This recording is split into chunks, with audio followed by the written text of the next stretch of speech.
So basically, we are standing now at the upper elevation on the western side of Fort Hamilton.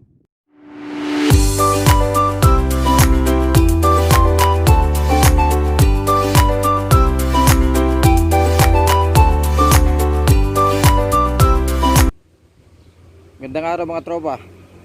Gusto kayo? Bale, dito ngayon tayo sa Port Hamilton sa Bermuda. Subukan nating pasyalan at tingnan kung anong meron dito sa loob ng Port Hamilton. Balita ko kasi maganda raw dito. Kaya subukan natin. Titingnan natin kung anong meron. So samahan niyo ako. Let's go. So bali, ito. Nandito na tayo sa Port Hamilton. Ayan. Ayan yung signage niya. Port Hamilton, Bermuda. So, ito yung direction papasok sa loob. Pero dito sa entrance niya, papansin nyo meron ditong, ayan, oh, may canyon. Totoong canyon yan. Hindi yan props lang. Talagang tunay na canyon to. Bali, ito yung bubungad sa atin o kung sino man ang papasyal dito sa Port Hamilton. Ayan siya. So bali, ito yung pinaka-entrance nya. Dito tayo. Ayan. So halika, punta natin sa loob. Tingnan natin kung ano meron. Andito tayo nga sa entrance ng Hamilton Port. So papasyalan natin kung anong meron sa loob. Tapos ang gagawin ko, papakita ko muna lahat sa inyo yung mga lokasyon o kung ano man yung bagay na meron doon. Kasi meron akong nakilala dito na lokal na bali siyang pinaka-caretaker ng lugar na ito, Port Hamilton, dito sa Hamilton City sa Bermuda. So yung mag-explain sa atin noong bawat lokasyon na ating makikita o mapupuntahan. So pangalan niya si Mr. Jamel Jabar.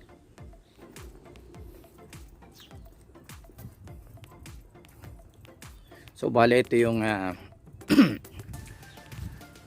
entrada ng papasok sa Port Hamilton. Meron siya ditong tulay, may bridge siya, wooden bridge. Na meron siyang metal railings sa magkabilang gilid. Ayan, oh. Titingnan nyo, para siyang ilog, ano, pero hindi naman siya ilog. Actually, naka-elevate lang talaga ito. Tapos yan, may landscape sa baba at may pathway. Ayan, oh. So yun namang kabila ng tulay, ganun din, may mga halaman. And then sa baba may pathway din. So papasyalan natin. Ayan, oh. Puntahan natin yung loob at aalamin natin kung ano meron dito. So ito yung pinaka entrance gate nya. Yeah, we're here. Port Hamilton.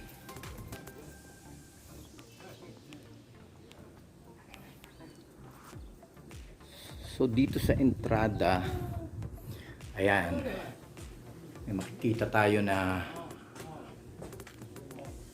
information. Ayan, ito nakalagay dito. The American Civil War 1861 to 1865 resulted in a massive fortification program being undertaken in Bermuda by the British garrison. The construction of Fort Hamilton and other forts commenced in 1868 and was terminated in 1888, leaving this fort unfinished. The fort built during the reign of Queen Victoria were mainly for the defense of the Royal Naval facilities of Dockyard, the town of Hamilton, and the British garrison at the Prospect would also have been protected by Fort Hamilton. Restoration of this fort started in 1964 and it was officially opened as a park on the 21st of June 1967 by His Excellency the Governor Lord Martonmere. So ayun, impormasyon. So at ipapakita ko rin naman sa iyo yung kabuuan ng parang pinakamapa dito. So there it is, the Port Hamilton. Alright. So ito yung mapa niya kung saan yung locations.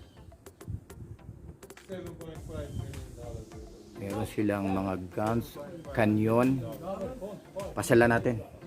Tingnan natin kung anong meron dito. So dito muna tayo. Tingnan natin itong kung saan tayo dadalahin itong hagdan na ito. Yan, kung mapapansin nyo, alam mo nyo yung itong mga strukturang ito. Sa kabila nito, meron palang mga kanyon na naka-install. Ayan o. Ayan siya.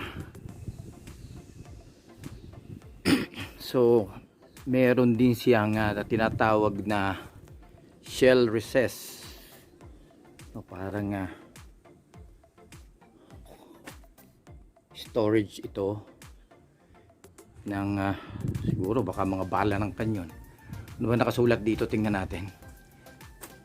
This canyon is a 10-inch wall-reach rifle, muzzle loaded. It would be fired a 400 pounds projectile which could penetrate 11 and 1/4 inches of wrought iron plate. Wow. At 1,000 yards. Malakas pala ito. Okay. And then iikutin natin ito. Bali ito yung pinaka-base nung canyon, itong concrete base na ito. Okay, so ito meron ditong remnants ng ito metal. Siguro diba nakalagay dati dito o canyon din. So ito guys, ayan yung information na nakasulat dyan. The three canyons were moved from the moat of Fort Langton, Devonshire in 1964 and installed. So dito naman sa isang side, meron siyang cartridge store. Ito nakalagay dito, cartridge store. So dito, ayan. Bali meron siyang pinaka-storage para ito ng mga might be mga cartridge para sa kanyon. Ayan ayan siya. Wow, interesting. So ito yung palibot bali na base ng kanyon. Ayan sa taas, papakita ko sa inyo. Ayan, aakyatin natin yan, pupuntahan natin yan, taas na yan. Aalamin natin kung ano ba meron talaga yan, kung anong itsura niya. Bali dito na lang tayo dadaan sa kabila, hindi na tayo aakyat dito sa bakal na ito. Dito na lang, makikita naman dito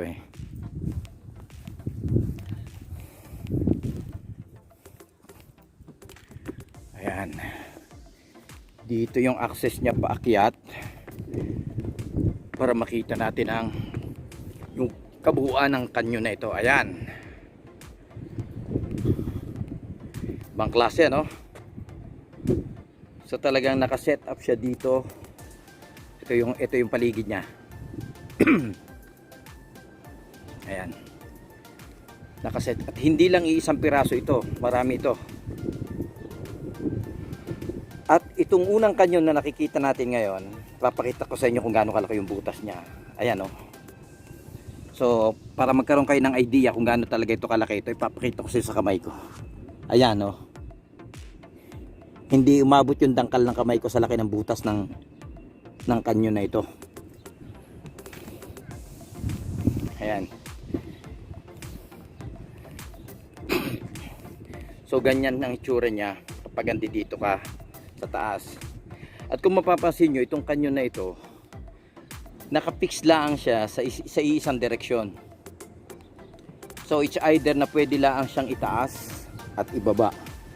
Hindi siya pwedeng i-adjust ng sa kanan o sa kaliwa. At ito ay nakatutok lamang mismo dito. Papakita ko sa inyo, ayan oh.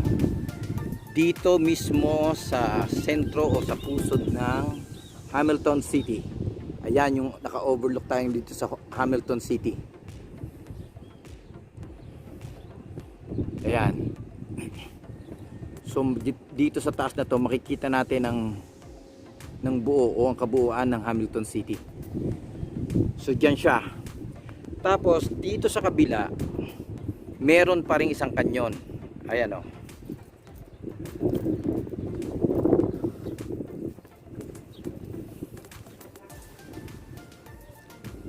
Puntahan natin itong isang kanyon na to kasi meron itong dito yung bala niya. Ayan, papakita ko sa inyo yung kung gaano kalaki yung bala ng kanyon.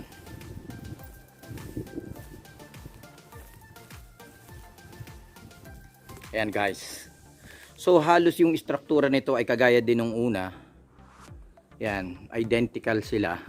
Ang kaibahan lamang yung kabila, wala akong nakitang bala ng kanyon doon. Dito meron. Ayan oh. Kung mapapasin nyo kung gaano kalaki yan, ilalagay ko yung sombrero ko dyan para may idea kayo kung gaano kalaki yung bala ng kanyon na yan. Ayan. Ganyan kalaki yan.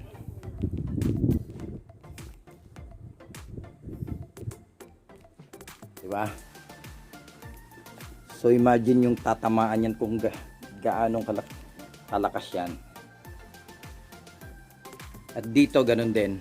Meron din silang parang storage room. Yeah. Same thing.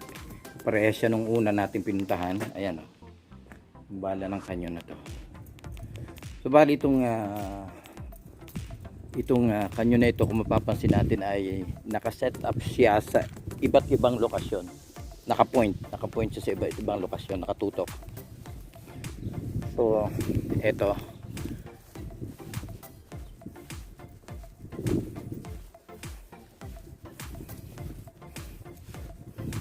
Yan, nakit tayo. Tingnan natin kung anong meron dito.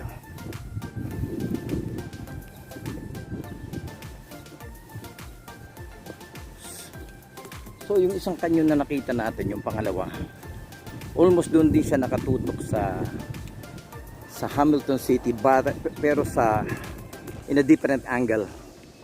Dito naman siya nakapoint sa, ayan, kung mapapasin nyo yung isla na yon sa gitna ng dagat, doon naman siya. Ayan o, ito yung ngayon yung buong Hamilton City, yan nakikita nyo yan.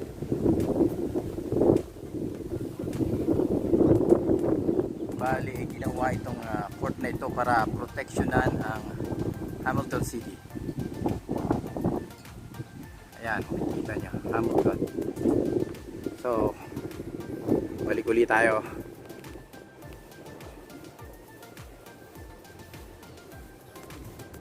Punta ulit tayo dito sa kabila.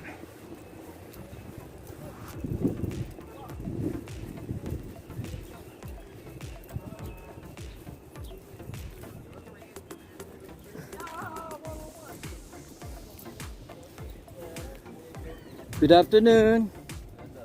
Have a nice day.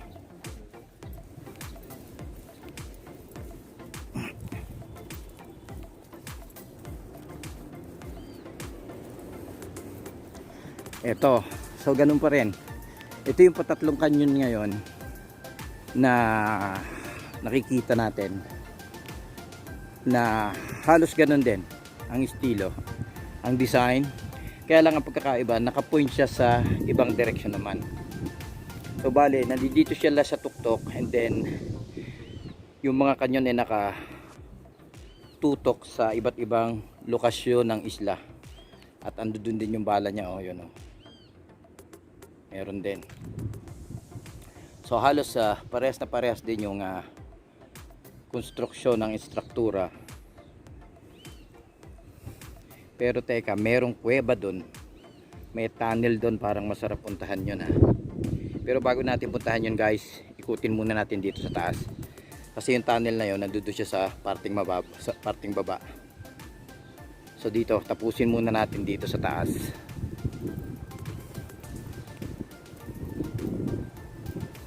Ayan o, halos iisa yung size ng mga kanyon. Ayan o.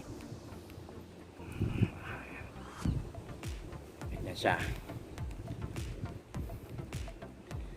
And then at the same time, meron din siyang storage dito.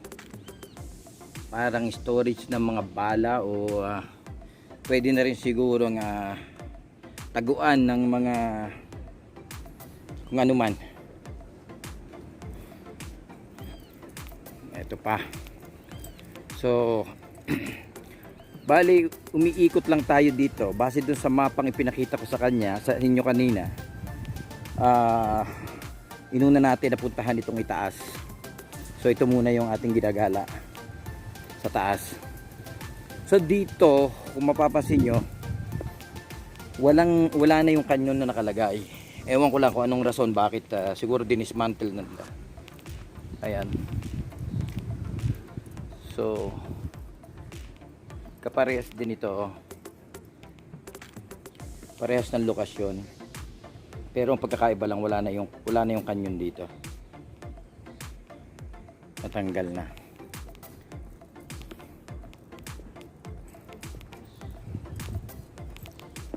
Okay, ikutin pa natin doon sa kabila.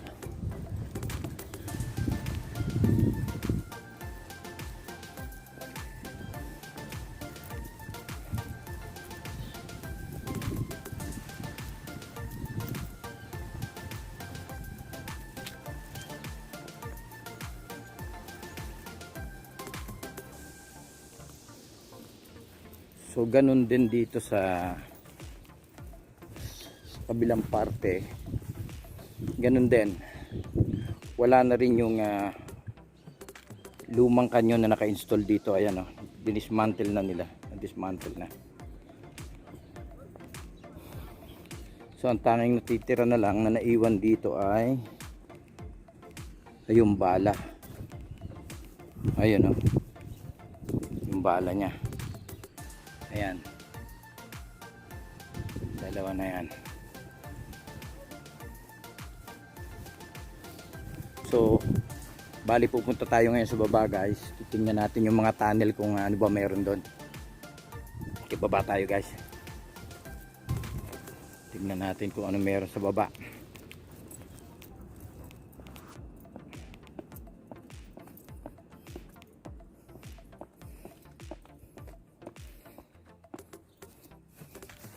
Ayan, ito yung sinasabi ko sa inyo kanina na wala na yung ibang klase bali yung bala nito. Parang meron siyang texture. Nakikita nyo yan, yung parang medyo may bukol-bukol yung bakal niya. So ito yung itsura nung madismantle na yung kanyon na naka-install dito. Meron din siyang lugar kung saan siguro taguan ito ng mga militar o personnel na nag-ooperate nito, o kaya ilagayan ng mga gamit o bala na kakailanganin para dito sa pag-ooperate ng kanyon.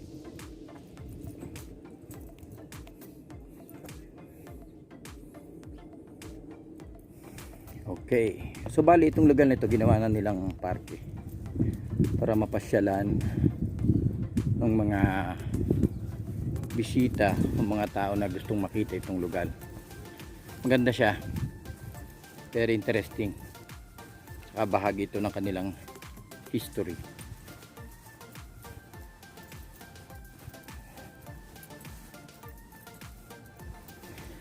Bali ito guys, napansin ko lang itong Hamilton, itong Fort Hamilton ay ang location na niya ay doon sa pinakamataas na bahagi ng sa nakikita kong pinakamataas na bahagi ng Hamilton City. So which is dapat lang para at least naka-overlook sila sa syudad. At nakikita niya yung buong monitor yung buong paligid. So ito yung sinasabi ko sa inyo na tunnel. Bukan natin. Tignan kung ano ba meron dito. Kon lang pala to. Lagusan lang access para papunta sa kabila.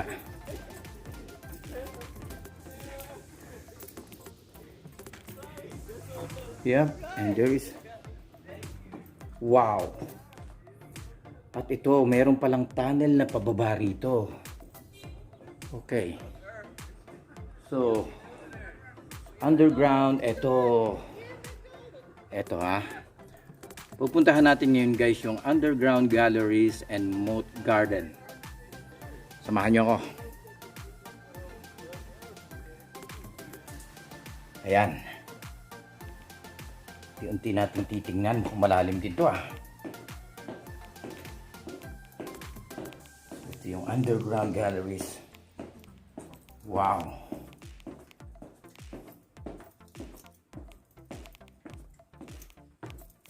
Ang lalim niya.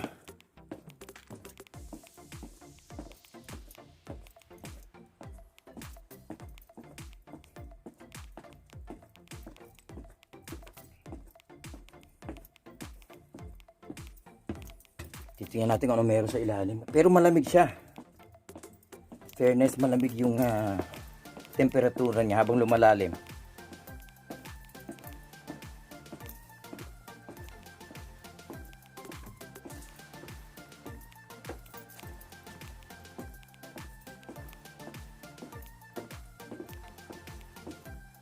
Wow.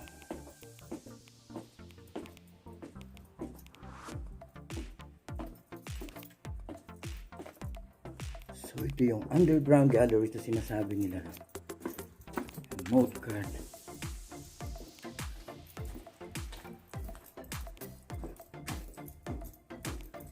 Ganda niya. Very interesting. Ayun. Tapos aakyat tayo. Titingnan natin kung saan tayo dadalahin itong, wow. Ayan meron siyang ventilation dito sa gilid kapag nasa malalim na tayo. Ayan ang layo pala niyan. Meron siyang, bali nasa underground na tayo guys. Sa ilalim na tayo ng lupa. So titingnan lang natin kung ano meron dito. Ay, yes, ito pala siya ang ganda. Bali meron siyang parang pinaka-garden dito na, ayan andito siya sa baba. So yan, kung makikita nyo, gawa sa konkreto yung buong paligid niya. Bali sa adobe, yung Bermuda stone.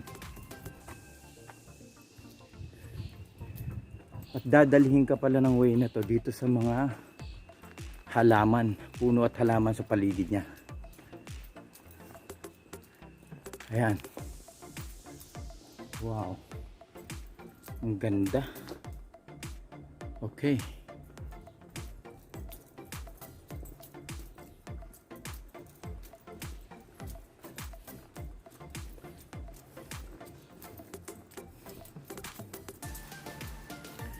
So dito sa kabila halos ganun din.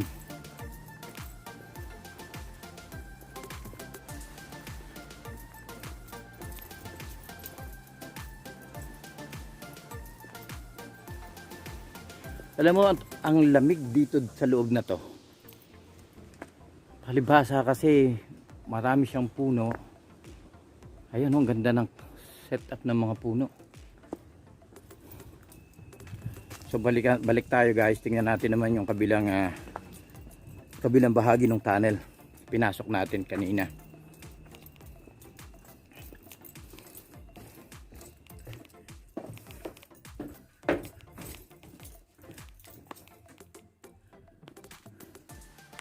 guys, ito yung kabilang dulo ng tunnel na pinasok natin, ano? So kung mapapansin nyo, yung pinaka-end niya, meron siyang parang pinaka-kwarto. Ayan, oh. Tapos ito yung bababasa natin na nakalagay dito. Gun and brochure. Ayan. So, ito, balik na ulit tayo. So itong kabila, ganun din. Ayan, oh. Parehas din lang siya. Ang ganda ng pagkakadesenyo niya, yung bang at the same time naka-design din kung paano mo ka mag-i-impact ng mga gamit nyo makakailanganin, at saka yung security ng mga military personnel na naka-assign dito. Kasi para siya underground cave, underground tunnel kung saan pwede kang kumover o tumago just in case na magkaroon ng gera o bakbakan. So yan, bumabalik na tayo, bumababa na ulit tayo dun sa, and then aakyat na ulit tayo doon sa napaka lalim na tunnel na pinasok natin, ano. Ang taas ng hagdan na ito. So bibilangin ko yung step, guy, ha. 1, 2, 3, 4, 5, 6, 7, 8, 9, 10, 11, 12, 13, 14, 15, 16, 17, 18, 19, 20, 21, 22, 23, 24, 25, 26, 27, 28, 29, 30, 31, 32, 33, 34, 35, 36, 37, 38, 39, 40, 42, 43, 44, 45, 46, 47, 48, 49, 50, 51, 52, 53, 54, 55, 56, 57, 58, 59, 60, 61, 62, 63, 64, 65, 66, 67, 68, 69, 70, 71, 72, 73, 74, 75, 76, 77, 78, 79, 80, 81, 82, 83, 85, 86, 87, 89, 90, 91, 92, 93, 94,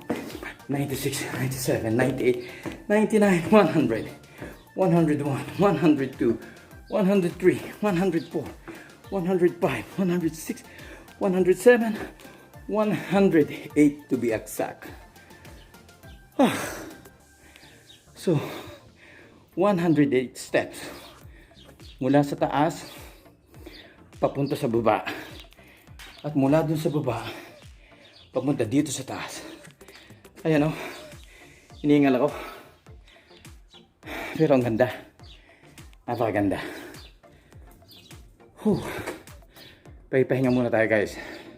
Hi guys, here we are again. So I'm with somebody who has knowledge about regarding this place. So I'll ask him to give us a few introductions or more information regarding this place. So his name is I just met him yesterday, and I found him a very very nice person. His name is Jamal Jabbar, right? Yes. So here it is, man. Let's hear something from him. Okay, Jamal, how are you? Fine, thank you. Pleasure to see you again today, Ray. Thank you for coming. We appreciate you visiting Fort Hamilton. Right now, we are standing in. Okay, my name is Jamal, and yes, I assist as a volunteer with individuals who come to visit the fort. I just give general knowledge on you do not have to pay to come in, and I show people where the restrooms are and the hydration station, and anything they may need assistance with, I am glad to lend a hand and assist. Right now I'm speaking with Ray, who is doing a special documentation to promote Fort Hamilton. So at present, Ray is a wonderful individual, and we are now standing in the area of the Moncrief disappearing gun, which you will see to my right there. And Ray and I will take a walk a little bit closer. Yeah. And what we will see is you would see a rig for the center where the gun was launched, and we will see a metal ring on the bottom of the surface. Yeah, And the circular thing that is circular made up ring, of metal, that is right? correct. Yeah. Now the Moncrief disappearing gun was a gun which they would hoist up when they needed to, and once they feel that they didn't need to use it, they would bring it back down. This is what made it disappearing. This gun had a capability of spinning 365 degrees, so this is why this ring is here. Yep. And this was one of maybe 2 or 3 disappearing Moncrief style disappearing artillery guns in which this fort had. This fort never came under attack, so all of the cannons and the guns that you see were actually never fired or never used in the time which this fort was constructed. Okay. Oh yeah, wow. That's a very nice information regarding this one. Okay. Because the first time when I saw this ring, I'm really wondering, this is what this ring is for, you know. Yes. So now you Yes. say something that the about it. gun- Now it's right, clear to me. Right, Yeah. because this was Yeah. So done, it can turn around it had like a 300. revolution, right? It Yeah. can turn 360 degrees. Yeah, it goes up and Namely down. to protect Hamilton Harbor, the fort in Prospect, which is in Devonshire, Yeah. and basically to protect the fort itself. So this was the purpose of it. Yeah. If you wish to move to other areas, and we can elaborate more on the other guns which are here, Oh so they yeah, can yeah. give you a general yeah. consensus, Much better. knowledge, then we are ready to go. Okay, let's go, man. Okay, once again, these are original projectiles. These were used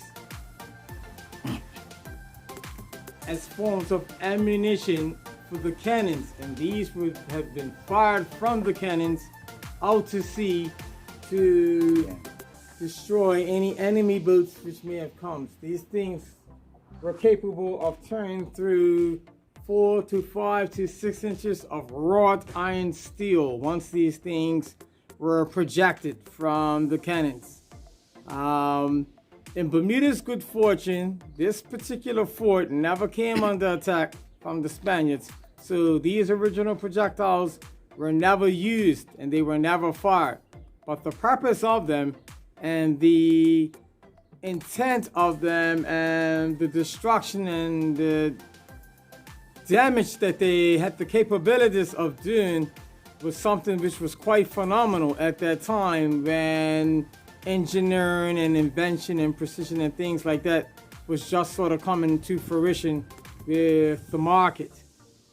So in that regard, they are here for everyone to see. They weigh, they're quite heavy, quite extensively heavy, and like I said, they were never used, but you could imagine if they were used and they were fired, the type of damage that they would have done to a boat, even if it had 7, 8, 9, 10 inches of raw steel. These things Yeah. will still penetrate through. Yeah.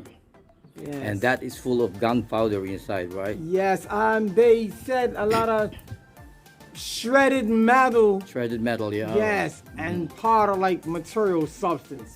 So once it was fired, and once it became airborne or whatnot, Yeah. Yeah, it Just was for the size twice. as well, see, you can see how powerful it is. yes, It's yes, really, you can see really the huge. dimensions, See? right, Yeah. the height, width, the circumference of it. Yeah. Yes, that is correct. And and it's And made of a very thick solid- metal, solid thick metal. Solid steel.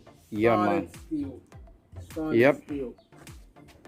Okay. Yes. Thank you for that You're information, quite my welcome. friend. You are quite welcome. Okay. So Yes. you will go to the next one, and let's hear something again Okay, from Jam. thank you. I'm with my good friend Ray again, and Yep. he's promoting. He's doing a wonderful job at editing and being the filmmaker, and he's everything all in one. So basically, we are standing now at the upper elevation on the western side of Fort Hamilton, and to my right here, this is what is known as a 5-ton wrought iron cannon style gun, and this would have been used to protect Hamilton Harbor, which is to the right of me as I point. So this gun would have protected Hamilton Harbor, Pitts Bay area, and the surrounding areas. The Little Song, potentially the Great Song. Yeah. But like I said, this is a 5-ton gun made of wrought iron, and this would have been one of the guns that would have been able to have fired the projectile which we had just previously saw. There are two at this particular elevation facing the same way. So the other one is far to the north, and this one is more closer to me. Yeah. Fortunately, to reiterate, Bermuda never came under attack, so these guns were never fired from this particular location. But had we did come under attack, then these particular guns, these cannons, would have been very instrumental in keeping the enemy out of Hamilton Harbor and the Pitts Bay. Okay, here we are again. So you will notice there's a hole on the wall in here before we get entered into the tunnel. And Jamal told me that this is a ventilators. Yes. So the purpose of this and the function of this is to where the air get inside. That is correct. Yeah. Yes. So Absolutely. yeah. So at present, Ray and I were standing in the breeze walk, and these were ventilators to help oxygen and fresh air to circulate down at the lower elevations. Yeah, underground. Underground, yes. And to my left right here, if I can actually come a little closer, this is a shell hoist. And what the purpose of this was is for the ammunition, which they did keep underground, the shells. What they would do is, when in need, they would hoist them up. So as opposed to bringing them up the steps, basically they had, I can't remember the name of this. So this is look like an elevator. Yes. To transport the ammunition from the bottom to top and the top to the bottom. Had one wheel. That's why there's a huge wheel or pulley over there that's the been wheel and the installed. pulley. Yes, that is correct. Now I got it. That is correct. And That is it correct. goes all the way down to the bottom. To the bottom. Yes. Oh yeah. That is. So guys, okay, Yes. So guys, sabi ni Jamel, itong lugar na ito ay para siyang balon, ha? Pero underneath, yun ay underground tunnel kung saan nila ini-stack yung mga ammunition. So dito, itong ginagamit nilang pan-transport. Dito nila ilalagay, meron silang may lagayan dito at ibinababa nila doon sa bottom by using this wheel or yung pulley. Ayan, para madali. Instead na gumamit sila ng hagdan pababa, dito na lang nila ibinababa yung ammunition at dito rin nila itinataas kapag gagamitin na nila. Okay.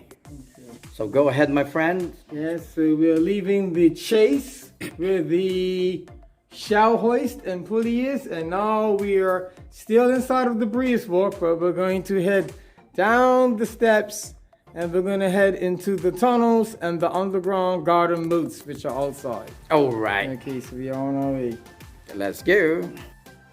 So here it is. We are on our way now, going down below. Yes.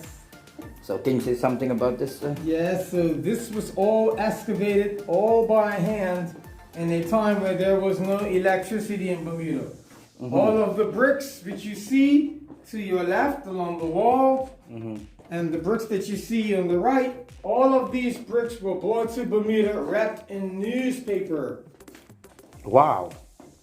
It's been wrapped in newspaper. All these bricks were bought wrapped in newspaper. So this all of this walking to now was excavated by hand at a time when there was no electricity in Bermuda. So all this work has been done by hand. Wow. Everything that you see was done by hand. Yeah. So are we going this way or this way? We can go either way. Either way. How about this one? Yeah. Okay, we can go this way. Okay. All right. So basically, we were walking now. We are on the ground, and as you can notice, the temperatures are cooler. Yeah. Right in back of you, you can see a glass encasement, and these were the candle lights replaced because there was no electricity at that time. So they're using candle lights in that They time. was using candlelight at that time, right? Because there was no electricity. So the candles will be placed in areas such as this, and this will give them some form of lighting per se, so they can see where they were going and what they were doing. Now, as we were up top and we looked at the shell hoist from up top, we are now at the bottom of the shell hoist. So I would ask my friend Ray to put his hand in there and take it up, and then he is able to see. So guys, sorry to interrupting you, Jamal. So guys, ito yung bottom noong pinakita namin sa inyo kanina na shell hoist, kung saan sila tinatransport yung mga ammunition para dito sa baba. So ito siya. Ayan, pakikita ko sa inyo sa taas. Ayun. Doon tayo nang galing kanina.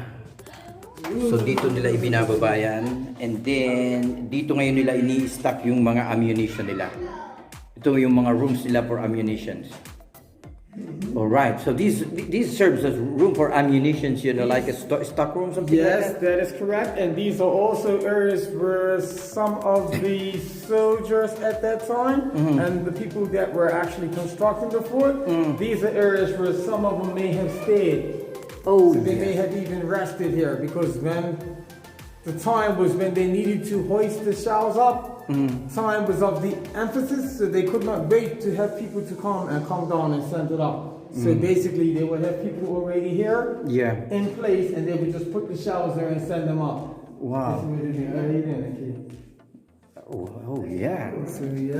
what all this is. It's cool in here. Yes, it's very cool. The temperatures are very bit more solid in her and cooler. And this is the ventilators, you know. The ventilators. And this is one of the area where the lights were placed, so that they can have some form of. So this is their lighting area. The candles were placed. The candles, The lighting area. Wow. You don't need an air conditioning system in here, Very cool. It's very cool, That is correct. Yep. So and this side is the same, right? Yes, basically it's the same. Just rooms that were excavated at the time. Okay. Rooms that were excavated at the time, basically just to keep the ammunition in storage and stuff like that. And this was an additional shell hoist, which was later redundant. So they decommissioned this shell hoist right here. I saw it. So this is another shell hoist. At the time they had two, but that one has been decommissioned. Hello. This one has been redundant. And that room is also the same purpose, right? Yes, basically that's what it was. It was for just storage. This was an ammunition storage room back here. That's what this was. This was all ammunition storage, and this is the ammunition storage room. Storage room. That's what the rooms were at the time. So as you can see, merong itong glass na ito ay candle. Noong panahon yun wala pang electricity. So candle ang ginagamit nilang ilaw dito. So sa kabila ng glass na to, glass frame, candle. Wow. That's a good idea as well at that time.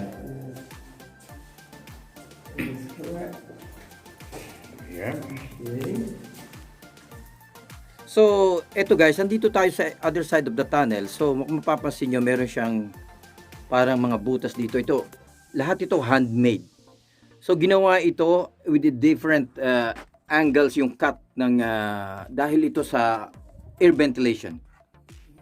So, ginawa nila ito para yung magkaroon ng tamang sirkulasyon yung hangin dito sa loob ng tunnel. At dito sa kabila, ganun din.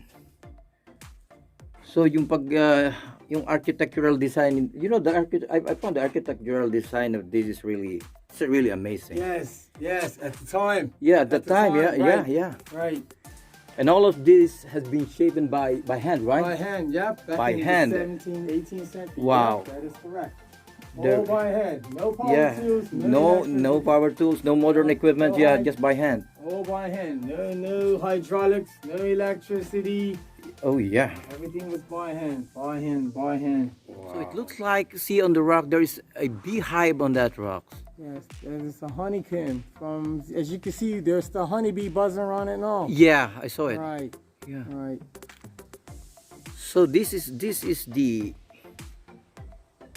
the outside part of the Yes, tunnel. and the lower moats now. The outside moat gardens. Okay. The outside moat garden. Okay. Moat Here we garden, are. Yes, so we're in the outside moats. This place really makes me so. We used to go to It's the interesting. bridge. For a little bit, I don't know if you got this history about the bridge. Oh, it was a roller bridge and stuff. I don't know if you got over there. Oh no, not yet. Okay. Wow. So back in the day, as a means of keeping the enemy out and the unwanted out, Yeah. they had what is known as a Gotherish rolling bridge. The Gotherish rolling bridge is no longer with us, but this is what they had back in the day to lock the fort off from outside forces. They would roll the bridge back up so that Oh, people couldn't yeah. come. And then they'll roll the bridge out when they needed people to come in. So it is a type of bridge that sometimes we saw it on the film, right? That is correct. Yeah. That is what is known as the Gotherish rolling bridge, what you may see on the films and Yeah. whatnot. So people once with everybody's castles get and inside, they people with roll it castle up. on an island and they'll pull the bridge up. Right. Yeah. That's what they had back then. But that Yeah, because- bridge has been redundant, it's been decommissioned, and as a result, this is what it has sufficed to. This is the bridge we have now. Okay. Yeah. Right. Oh yeah. This is what was. And that is part of the and that history. is the purpose also of this. That is the purpose of excavating it so that it's like a moat, so that once the bridge goes up, you would not be able to pass on the outside to get to the fort. You're right. Yeah. That was part of their protection. Yeah, protection and defense. Right. Yeah. Defense, yes, Oh. absolutely. Thank you. Thank you, man. You're Thanks for quite a lot of welcome. information. Quite welcome. Yep. It's cool down here, but for just Yeah. the right amount of sunlight I coming know. through. So ngayon guys, andito tayo sa palibot ng Port Hamilton. Kung mapapansin nyo, parang nandito ngayon kami sa ilalim ng bangin. Pero ito ay man-made. This is man-made. This been excavated by hand, right? By hand, that is correct. Yes. All by hand. So ang kalimitan kasing design ng mga port na ganito ay nilalagyan nila ng malalim na hukay sa paligid para protection. Kung sakali mang magkaroon ng gera, protection din sa kalaban para hindi sila madaling ma-penetrate sa loob. So yung tulay na dinaanan natin kanina, yun ay dati ay narorolyo siya pataas. Kagaya nung makikita natin sa mga pelikula noong unang panahon na kapag merong mga kaharian, meron silang mga ilog sa paligid at yung tulay ay napopold. So ganun din siya. So ito, nasa ilalim kami ngayon, palibot kami ng fort na tinubuan na siya ng iba't ibang klase ng halaman. Okay. Bet moats. These moats here, they used to be filled with water. Okay. And they also had goldfish and they also had lily plants. And at nighttime, the lily plants would open. They were very, extremely attractive. They were beautiful lily plants that opened at night. Suffice to say, there came a particular time and juncture where the wet moats were made redundant. It was decommissioned, and there are now just existed as a dry moat, if you want us to refer to it as a moat. But Yes. it's just basically dry conditions. There is no more water, there is no more goldfish, and there are no more lily plants that open in the water at night and look very beautiful. And then there are also lily plants that opened in the day in the water and that were very attractive. But that is of no more. I would like to see that come back into fruition, but I really am not sure if that is going to happen. But we live in hope. Yeah, my God. just keep on hoping. Yeah, we just can keep hoping. Yeah, so we're going now, Okay, guys, so on now this we're direction going and see what's and see behind what's that behind. huge tree over there. Okay, so as we are walking now, we are behind the large tree. Yeah, there's a large tree, the beautiful trees over there on our back. Yes. Wow. See the roots of those trees on top? Yes, absolutely. It looks like we're in a rainforest, you know, we're in the heart of the jungle. Yes, absolutely. Century silencer palms. Oh, there's a mini bridge over there. Yes, there is a mini bridge here which goes over what used to be the wet moat, one of the wet moats. And this particular bridge, as you can see, it has chains on it. So what they used to do way back in the day, they would pull the bridge up when they needed to, and they would let it down when they choose they had to. So this is the bridge which gets you back into the tunnel. One where it's 109, 108. Yeah, I tried to count it, you know. Where the 108 steps are. Yeah. Had you had come further this way, this is the bridge which would have exit you and put you in. I saw it because I've been there a while. I've been here a while ago. Yes. Okay. And I just decided to go back because I have no idea that there is a you know, an what do you call that? An exit area. Yes. So there are 2 points. Yeah, the 2 points. Of entry, and there are 2 points of exit. Yeah. That is correct.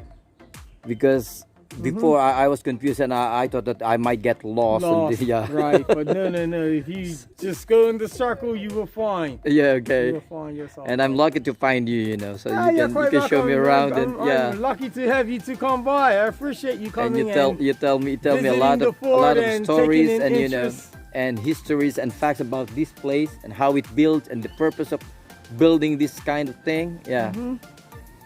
I appreciate you coming, and I hope that other individuals will see this, whether it's on YouTube or whatnot. For sure. And I hope they say, you know what, we got to do what Ray says and take a visit and come to Bermuda to see Fort Hamilton.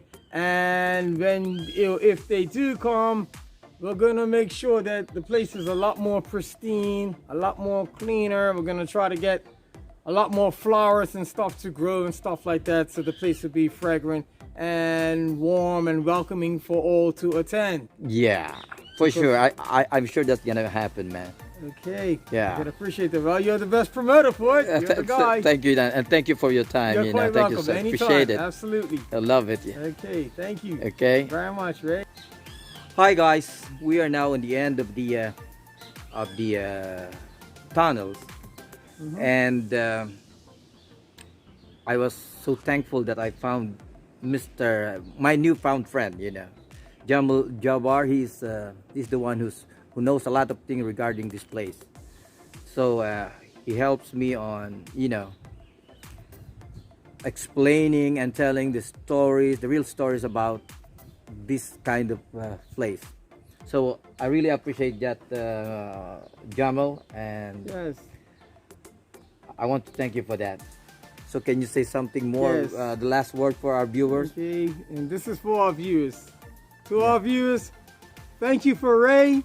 Thank you for him having the encouragement and the drive to come here and actually take on this production that he's doing and helping to promote and publicize Fort Hamilton and Bermuda. And it's quite heartwarming and heartfelt, and I would like to shake his hand and thank him immensely, and it's greatly appreciative of Ray coming. And I want people to value Ray because he's the #1. So thank you, Ray, and please come again. Thank you, man. This Thank you. Nice to is meet your you, place. man. Nice to meet you too. Thank you, brother. Thank you very much. Okay. All right, guys. See you in our He's the next #1. vlog. And I hope you enjoy watching this content. This is a very interesting and very informative content. Thank you. Thank you for your for helping me out. You're quite welcome, Ray. Bye. Thank you. Bye-bye. Okay.